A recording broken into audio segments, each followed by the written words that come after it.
Chandu, the magician.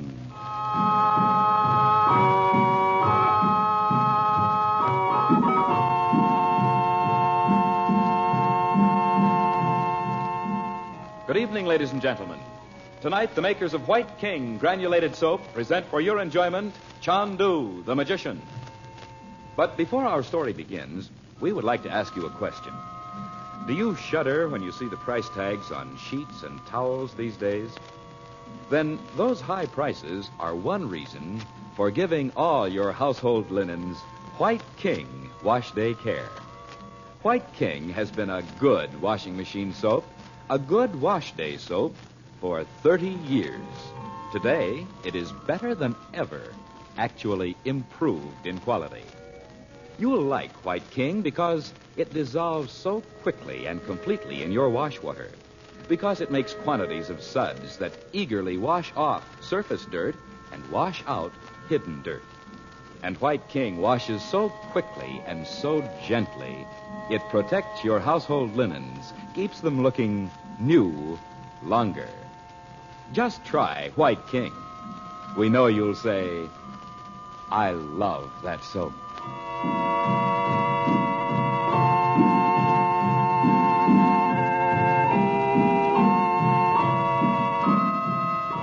Abandoned by their treacherous Arab guides while on a search for the precious emerald, Frank Chandler and the regents run into deadly peril when a sudden storm blows up in the endless Sahara.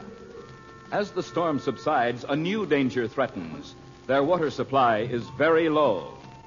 Chandler, known in the East as Chandu the magician, contacts a message from Princess Naji miles away in Cairo and learns that Mustafa the thief is also out in the desert. Summoning all his magic powers, Chandu forces Mustafa to return the great emerald.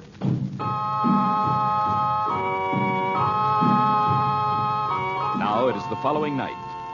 Frank Chandler stands outside the tent where Abdullah, the young Bedouin chief, lies resting after being at the point of death out on the desert sands.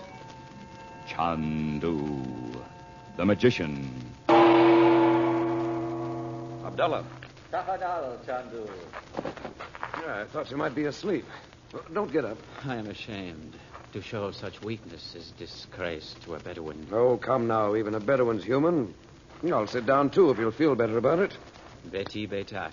Oh, Bob, I don't believe it. All right, come over to the fire. I'll show you. All right, come on. She is gay, Miss Betty Lou. Abdullah, what possessed you to leave camp alone, on foot? If we hadn't seen you when we did, you'd have died of thirst out there.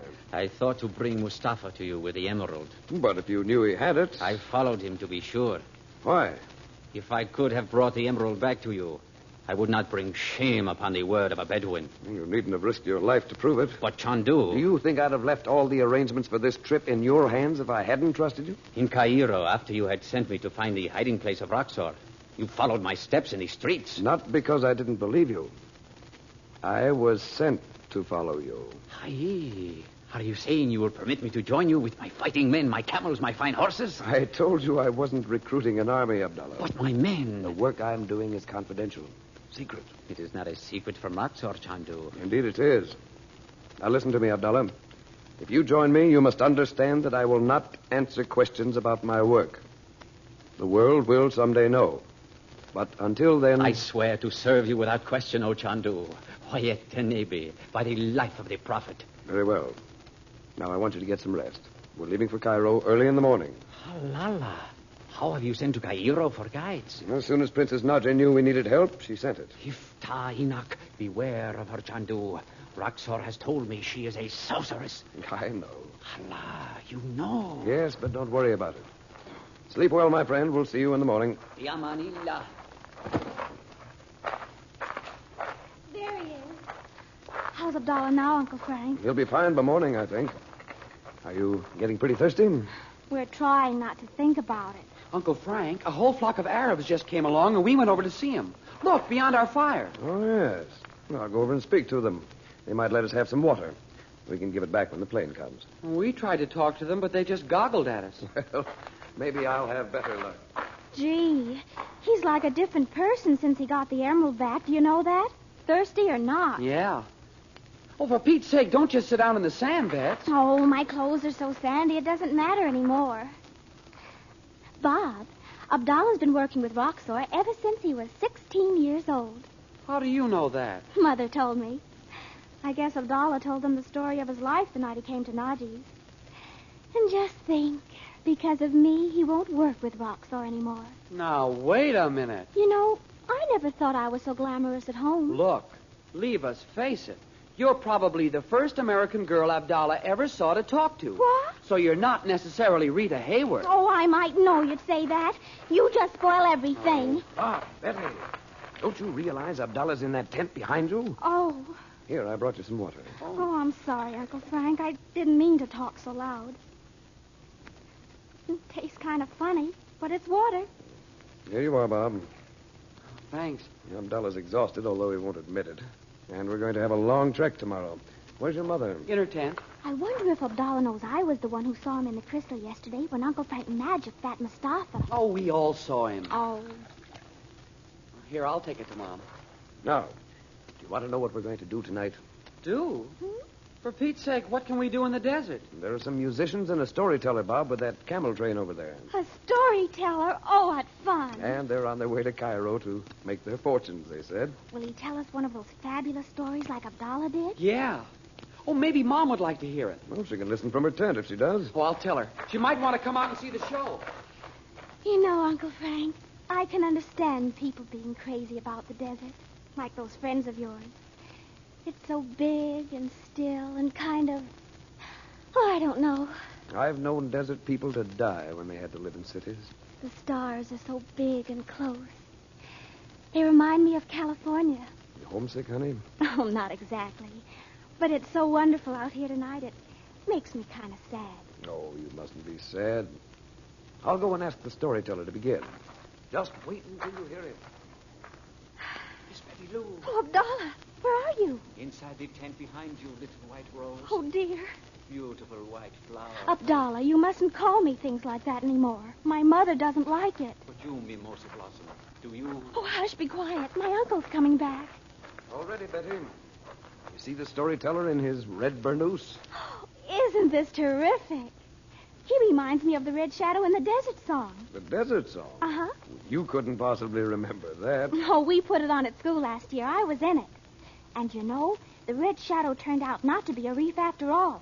He was French. I know. Uncle Frank, do you think Abdullah might not be a Bedouin? Maybe he's French or something, too. It's a good thing your mother didn't hear you say that. Well... Abdullah's a Bedouin, all right, so don't get any notions in your head. Listen to the storyteller. I tell a tale of Arabia, heard in my wanderings at the time of my pilgrimage to Mecca. And the name of my story is The Eyes of Goodness. He's not as good as Abdullah was. Ah, who shall describe the eyes of Goodness? Deep as twin pools at the oasis, now soft as velvet, now shining with the fire of salt. He's picturesque, you'll have to admit, Betty. To no man would her brother give the hand of Goodness, so fair was she. So like a little bird of many-colored plumage that sits like a feather at the edge of the nest, swaying in the sunlight. Oh, that's beautiful. Then one night came a man of the Ruwala and stole her from her tent. Empty was a nest of Putney, and the women wept while the men sharpened their swords. Look over there at Bob, Uncle Frank. This is the kind of story he likes. With the coming of night went the men of Goodness drive forth from their black tents. When the sun rose, it struck fire from their lifted swords as they fell upon the camp of the Ruwala, and the rocks heard their wild cry. For the eyes of Goodness! And sword struck against sword until the sand grew red. Now you must know the Ruwala were mighty, and the tribe of Goodness brother could not conquer them at once.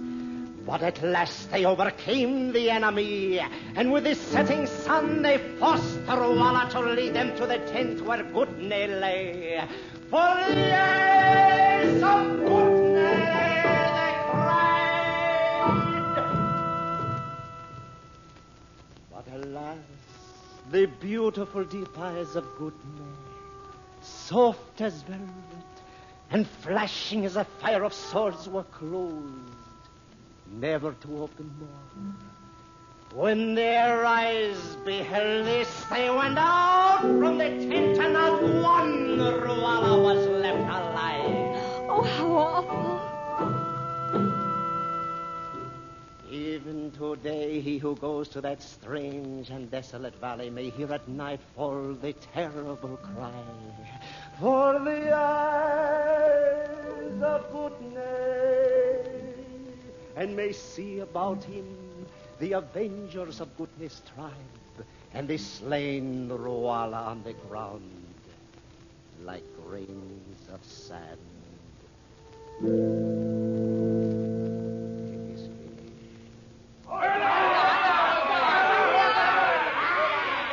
Oh, Uncle Frank, it's really sad. Why, darling, it's only a story. Well, look, honey, I'll go and ask the musicians to play something different for you. Shall I? Would you mind? Of course not. I'll be back in a minute. Miss Betty Lou, Oh, Abdullah, are desert people that cruel? for the honor of his people, a man may kill rejoicing. Oh, don't sound so fierce. But there is more in desert life than killing little white rose. In my oasis, my house has a garden with trees that blossom, and with their petals spread the very perfume of love. Oh, it sounds beautiful. But you know Miss Betty Lou, you heard how the storyteller spoke for the eyes of Gutney. Uh-huh. Then listen well. Your eyes are two stars that lift my eyes to heaven. Oh, They are two wells of delight where my heart drowns gladly. Abdullah, you know you mustn't talk to me like that. No one knows I speak to you, Mimosa Blossom. Your mother and your brother do not see me here in the deep shadow of the tent. They do not know I live but to hear the cadence of your laughter, like a waterfall in paradise. But you... Stop, Abdullah. I'll have to call my uncle. Your voice is the south wind across a rose. Your hands are butterflies. You are...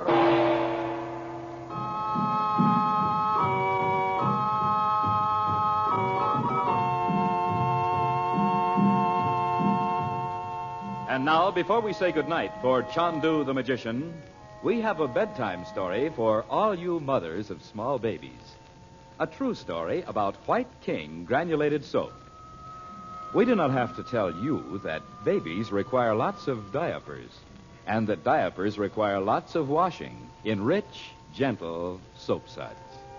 That means that mothers require lots of White King, because the very same soap you like so much for washing clothes and dishes is safe for washing baby diapers, too. In fact, it is so very safe that many maternity wards of hospitals suggest that mothers use White King for washing baby clothes. White King suds are gentle suds. They wash baby clothes sweet and clean, and then all the soil and all the soap suds are rinsed away freely and completely in your rinse water. Yes, just as surely as you love your baby, you will love White King for washing baby clothes.